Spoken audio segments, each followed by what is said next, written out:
সুধী দর্শকবৃন্দ, আসসালামু আলাইকুম। আশা করছি আপনারা সবাই যে যেখানে আছেন নিশ্চয়ই খুব ভালো আছেন। আলহামদুলিল্লাহ, আমিও আপনাদের দোয়ায় বেশ ভালো আছি। বরাবরের মতো আজ আমি আপনাদের জন্য খুবই মজার একটি শাক নিয়ে হাজির হয়েছি। আর এই শাকটি সাধারণত শীতকাল আসলেই পাওয়া যায়। আর এই শাকটির নাম হলো বতুয়া শাক। আজকে এই শাকটি আমি আপনাদেরকে রান্না করে দেখাবো। আমি যেভাবে রান্না করি ঠিক এভাবেই আমি আপনাদেরকে দেখাবো। আর এইভাবে রান্না করলে এই শাকটা খেতে ভীষণ ভালো লাগে, খুবই সুস্বাদু একটি শাক। আর যারা শাক খেতে পছন্দ করেন না তারা যদি এই শাকটি দিয়ে একবার ভাত খান তাহলে দেখবেন তারাও এটা ভীষণ পছন্দ করবে, তাদের কাছেও ভীষণ ভালো লাগবে। আর দেখবেন নিমিষেই এক প্লেট ভাত শেষ হয়ে যাবে।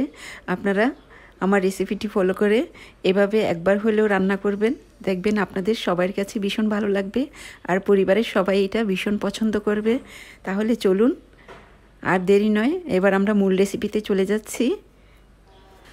তাহলে এখন আমি শাক রান্না করার জন্য যা যা উপকরণ লাগবে তা আমি এখন রেডি করে নিব।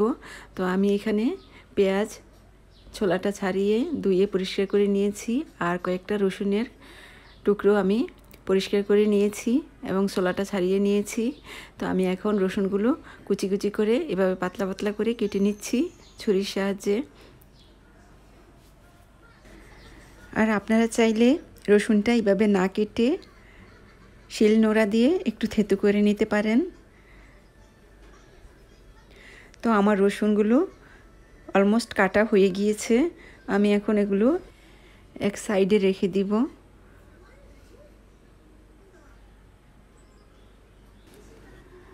তো এবার আমি পেঁয়াজটা নিয়ে নিলাম, এটাকে আমি পাতলা পাতলা করে মিহি কুচি করে কেটে নিব।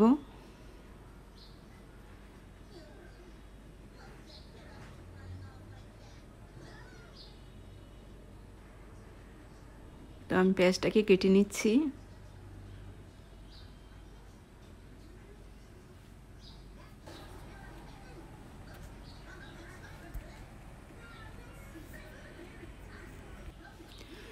আমার পেঁয়াজটাও কাটা হয়ে গিয়েছে।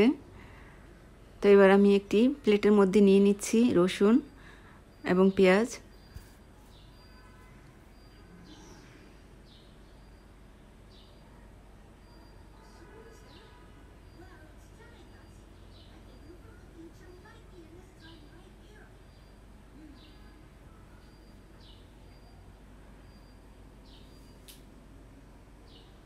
তারপর আমি কাঁচামরিচটা কেটে নিব।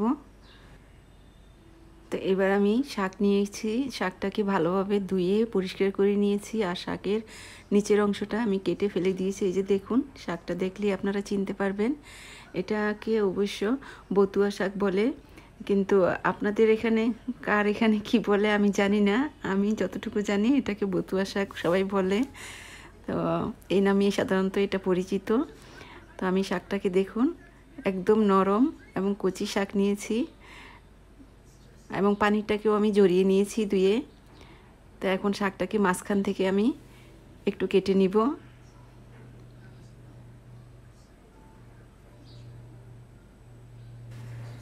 তো আমি শাকটাকে ছুরির সাহায্যে এভাবে একটু কেটে নিচ্ছি।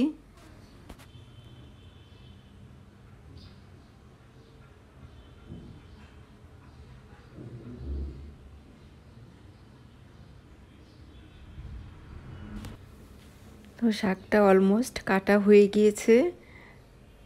তো এবার আমি শাকটাকে ঝুড়ির মধ্যে উঠিয়ে নিব। তারপর আমি চলে যাব চুলায়।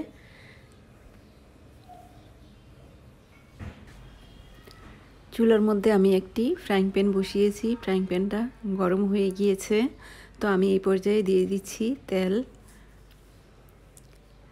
তো তেলটা গরম হয়ে এলে তারপর এখানে আমি দিয়ে দিব আগে থেকে কেটে রাখা পেঁয়াজ এবং রসুন।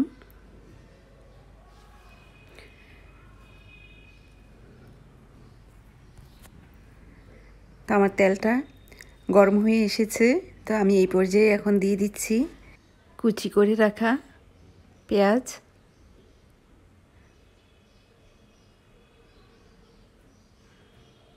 তারপর দিয়ে দিচ্ছি রসুন কুচি। তো মরিচটা আমি আরেকটু পরে দিব। পেঁয়াজ এবং রসুনটাকে একটু ভেজে তারপর আমি মরিচটা এখানে দিয়ে দিব। তো আমি এখন একটি হাতলের সাহায্যে পেঁয়াজটাকে নাড়াচাড়া করে তারপর ভেজে নিব। আর চুলার আঁচটা আমি এখন মাঝারি আঁচে রেখেছি। তো আমি এখন এটা নাড়াচাড়া করে ভালোভাবে একটু বাদামি করে ভেজে নিব, হালকা বাদামি করব। আর এই শাকটা আপনার আগে থেকে ভাপ দিয়ে নেওয়ার কোনো প্রয়োজন নেই, এটা এমনিতেই কচি।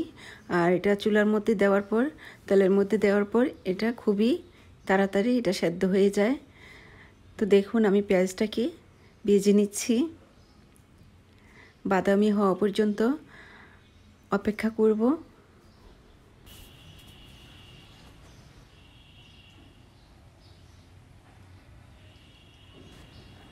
পেঁয়াজ এবং রসুনটা বেশি ভাজার প্রয়োজন নেই, তাহলে কিন্তু খেতে তিতা তিতা লাগবে। তো আমার পেঁয়াজটা হালকা বাদামি হয়ে গিয়েছে, এই যে দেখুন কালারটা চেঞ্জ হয়ে এসেছে। এই পর্যায়ে আমি মরিচের টুকরোগুলো দিয়ে দিলাম এখানে। আর আমি এখানে 6 থেকে 7টা মরিচ দিয়েছি। আর আপনারা চাইলে মরিচের পরিমাণটা বাড়িয়ে বা কমিয়ে দিতে পারেন। তবে এই শাকটা ঝাল ঝাল খেতে ভীষণ ভালো লাগে। আমি খুব সহজভাবে আপনাদেরকে এই শাকটা রান্না করা দেখানোর চেষ্টা করছি। আশা করছি আপনারা সবাই পারবেন, যারা নতুন তারাও এটা তৈরি করতে পারবেন। একবার খেলে এটার স্বাদ মুখে লেগে থাকবে অনেক দিন। তো এই পর্যায়ে আমি এখানে দিয়ে দিব আগে থেকে কেটে রাখা সেই বতুয়া শাক। তো আমি এখন দিয়ে দিচ্ছি এখানে বতুয়া শাক। দেখবেন এই শাকটা সেদ্ধ হয়ে এলে একদম অল্প হয়ে যাবে, এখন মনে হচ্ছে অনেক। এবার নাড়াচাড়া করে শাকটাকে উল্টিয়ে পাল্টিয়ে খুব ভালোভাবে পেঁয়াজ এবং রসুনের সাথে মিশিয়ে নিব। আর দেখুন চুলার আঁচটা কিন্তু আমি মাঝারি থেকে একটু বাড়িয়ে দিয়েছি। আর এই শাকটা রান্না করতে আপনারা কোনো ঢাকনা ব্যবহার করা লাগবে না। ঢাকনা দিলে শাকের কালারটা নষ্ট হয়ে যাবে, সবুজ থাকবে না। আশা করছি আমার রেসিপিটি আপনাদের কাছে বেশ ভালো লেগেছে। আর যদি ভালো লেগে থাকে তাহলে লাইক দিতে ভুলবেন না এবং আপনার পরিচিত সবার সাথে শেয়ার করে দিবেন। আর ইতিমধ্যে যারা আমার চ্যানেলটিকে সাবস্ক্রাইব করে নিয়েছেন তাদেরকে জানাচ্ছি অসংখ্য ধন্যবাদ। আর যারা আমার চ্যানেলে নতুন তাদেরকে অনুরোধ করব আপনারা আমার চ্যানেলটিকে সাবস্ক্রাইব করে নিন।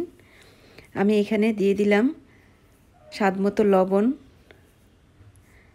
তো লবণটাকে আমি শাকের সাথে মিশিয়ে নিব। যারা আমার চ্যানেলে নতুন তাদেরকে অনুরোধ করব আমার নতুন নতুন সুন্দর সুন্দর ভিডিও পাওয়ার জন্য আপনারা আমার চ্যানেলে গিয়ে লাল সাবস্ক্রাইব লেখাটিকে ক্লিক করুন, তারপর পাশে থাকা ঘন্টাটি ক্লিক করে দিন।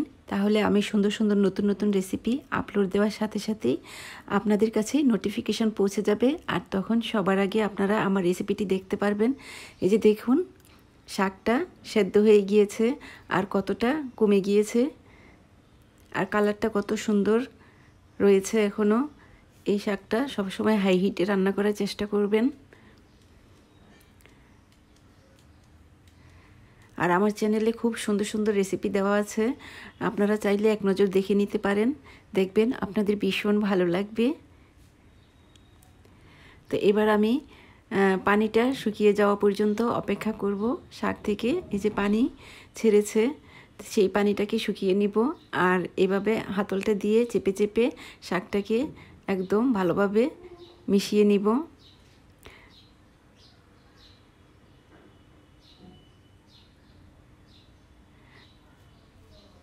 আপনারা চাইলে এই পর্যায়ে আরও কিছু কাঁচামরিচ দিয়ে দিতে পারেন, তাহলে যত জাল হবে তত এটা মজা বেশি লাগবে খেতে। গরম গরম ভাতের সাথে আপনারা এটা পরিবেশন করবেন, দেখবেন নিমিষেই 1 প্লেট ভাত শেষ হয়ে যাবে।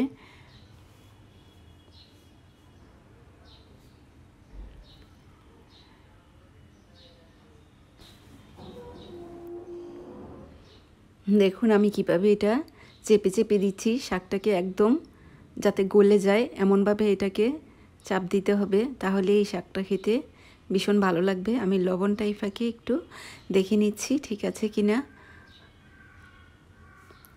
লবণটা একদম পারফেক্ট হয়েছে।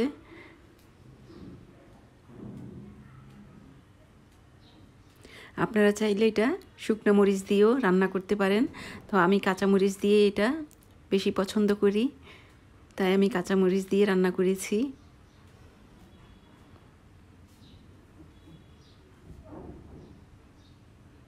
দেখুন শাকটা দেখতে কি সুন্দর হয়েছে, আর কাঁচামরিচের ফ্লেভারটা আমার কাছে ভীষণ ভালো লাগে, তাই আমি কাঁচামরিচ দিয়েছি। তা আজ এ পর্যন্তই, আবার নতুন কোনো রেসিপি নিয়ে আপনাদের সামনে হাজির হয়ে যাব। আপনারা সবাই ভালো থাকবেন, সুস্থ থাকবেন। আল্লাহ হাফেজ।